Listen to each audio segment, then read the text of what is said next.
అడవిలో ఒక జింకగా ఉన్న నక్క ఒకరోజు కోడెమ్మతో మాట్లాడి, నీకు నా ఇల్లు చూడాలని ఉందా? రండి, నా ఇంటి విందుకు రావాలి అని ఆహ్వానించింది. కోడెమ్మ సంతోషంగా అంగీకరించింది. సాయంత్రం కోడెమ్మ నక్క ఇంటికి వచ్చింది. నక్క ఒక బిందెల్లో సూప్ తెచ్చి తేలికపాటి ప్లేట్లలో వడ్డించింది. నక్క తన నాలుకతో సులభంగా తింటుండగా, తన పొడవాటి ముఖాలతో కోడెమ్మ ఏమాత్రం తినలేకపోయింది. నక్కకు కోడెమ్మ అసహ్యంగా తినడం చూసి ఆనందం కలిగింది.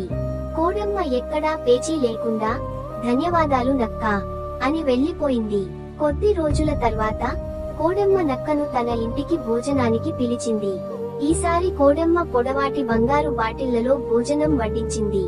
కోడెమ్మ తన పొడవాటి ముఖాలతో సులభంగా తింటుండగా, నక్క అలాంటి బాటిళ్లలో ఏమీ తినలేక ఆగిపోయింది. ఇప్పుడు నక్క తాను చేసిన తప్పు గ్రహించి తల వంచుకుంది.